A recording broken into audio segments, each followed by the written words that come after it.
प्रकार असा घडला की पूजा भोसले म्हणजे तिनं जे आहे ती ट्रान्सजेंडर आहे. पूजा भोसले तिने काय केलं, इथून बर्थडे आहे म्हणजे तिनं माझ्या मम्मीला आधीच 1 महिन्याने विश्वासात घेऊन आमच्या घरी राहून तिने आमच्याला म्हणजे आमच्यासोबत आपुलकी असल्यासारखं वागली. म्हणजे की ती असं वाटतच नव्हतं की ती कुठली तरी बाहेरची आहे, आमच्या घरची आहे असं वाटत होतं. मग तिनं माझ्या मम्मीला विश्वासात घेऊन बर्थडेला चल, इकडं चल, म्हणजे तिच्यासोबत भरपूर फिरले मी. मग बर्थडेला गेले. मग त्या दिवशी तिनं काय म्हणली, मी मम्मीला विचारलंय आपल्याला बर्थडेला जायचंय चल. मग बर्थडेला आम्ही गेलो. मग तिनं बर्थडेला म्हणून इथं आदित्य साळुंखे म्हणायचा म्हणून म्हणजे तिच्या पार्टीतलं, म्हणजे तिने जागरण गोंधळाचा कार्यक्रम करते, तिच्या पार्टीतला आदित्य साळुंखे म्हणायचा मुलगा तो आला.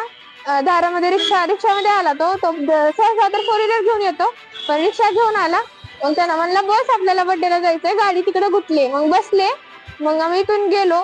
आम्ही इथून पुण्याला गेलो. पुण्याला गेल्यास तिथून म्हणजे मुरुडला गेलो. मुरुडला गेल्यास तिथं पूजा म्हणली की तिथं पूजा म्हणजे तिथं बर्थडे झाला. बर्थडे मध्ये तिनं मला काहीतरी खाऊ घातलं, म्हणजे असं काहीतरी गोळी औषध काहीतरी खाऊ घातलं. मग त्यात मला नसा आल्यासारखी झाली, मला काहीच कळना झालं. मग तिथून मला त्याने पुण्याला नेलं. म्हणजे त्याच दिवशी सकाळी जेव्हा मला जाग आली तेव्हा असं कळलं की मी पुण्यात आहे. मग पुण्यामधून तिने मला त्या दिवशी संध्याकाळी परत बार्शीला चालवलं. बार्शीला आल्याच्या नंतर अमोल क्षीरसागर नावाचा तो आरके लॉजचा मालक, बार्शीमध्ये आरके लॉज आहे बस स्टँड शेजारी, त्याचा मालक. मग त्याचा आणि त्याचा काहीतरी संबंध आहेत त्यांचे. मग त्यात तिने मला त्यांच्या लॉजवर ठेवलं. त्या लॉजवर तिचा ना पूर्ण संसार मांडलेला आहे. जसं की तिथं फ्रीज, कूलर, टीव्ही सगळ्या गोष्टी तिच्या तिथं आहेत. म्हणजे जीवनासाठी, राहण्यासाठी, जीवन आवश्यक काय गोष्टी असतात त्या सगळ्या वस्तू तिथं आहेत. मग तिथं मला तिने ठेवलं. तिथं ठेवल्यास मग तिनं 2 दिवस राहिली माझ्यासोबत, 2-3 दिवस. परत तिनं कार्यक्रमाच्या निमित्तानं बाहेर गेलेला त्याचा संधीचा फायदा घेऊन त्यामुळे माझ्यासोबत जबरदस्ती केली. मग त्यानं एकदा जबरदस्ती केल्याच्या नंतर परत त्यानं गेला, म्हणजे त्यानं बाहेर गेला. मग मी दरवाजा लावला. जोपर्यंत पूजा येत नाही तोपर्यंत मी दरवाजाच उघडला नाही. मग पूजा ना ज्या दिवशी आली त्या दिवशी मला म्हणली आपल्याला पुण्याला जायचंय चल. मग तिने गाडी आणली होती. त्या गाडीत आम्ही बसलो.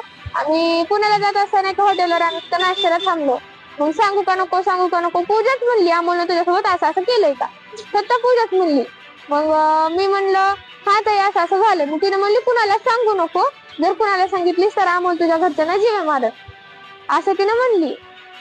मग तसं म्हणल्यास मग मी शांत बसले. मग मला पुण्याला नेलं. मी तिला म्हणजे माझ्या विश्वासात म्हणजे तिनं माझ्या व्यतिरिक्त अजून भरपूर पुरी अशा तिने नेलेल्या आहेत. अगोदर पण भरपूर पुरी नेलेल्या आहेत. मग मी तिला विश्वासात घेतलं की मी कुठंच जाणार नाही.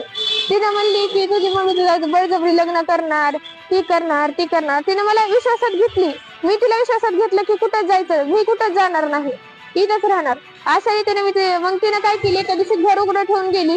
आम्ही तिथून त्या संधीचा फायदा घेऊन तिथून मी निघून आले लातूरला आल्यास मम्मीला सगळा प्रकार सांगितला आणि MIDC पोलीस स्टेशन मध्ये आम्ही तक्रार केली. मम्मीने आधीच केली होती गेले त्यानंतर 2 दिवसांनी दुसऱ्या दिवशी.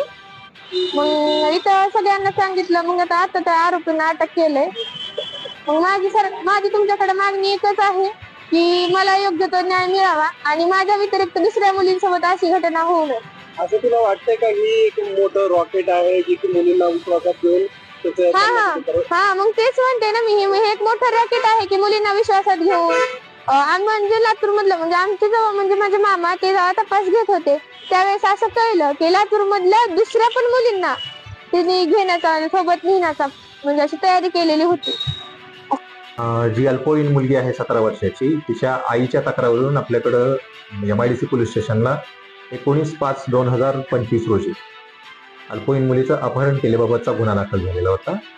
ही मुलगी 16/5ला अपहरित झाली असं त्या तक्रारदार मुलीच्या आईचं म्हणणं होतं आणि मग आईच्या तक्रारीवरून तो गुन्हा दाखल केला होता. त्या गुन्ह्याचा तपास आपल्या MIDC पोलीस स्टेशनचे PSI मोरे साहेबांनी त्याची टीम करत होते.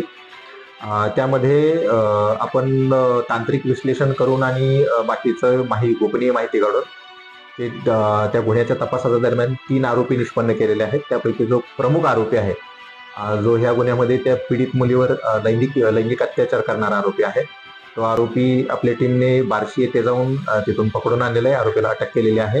सध्या गुन्ह्याचा तपास चालू आहे. उर्वरित 2 आरोपी सुद्धा आमची टीम लवकरच अटक करणार आहे.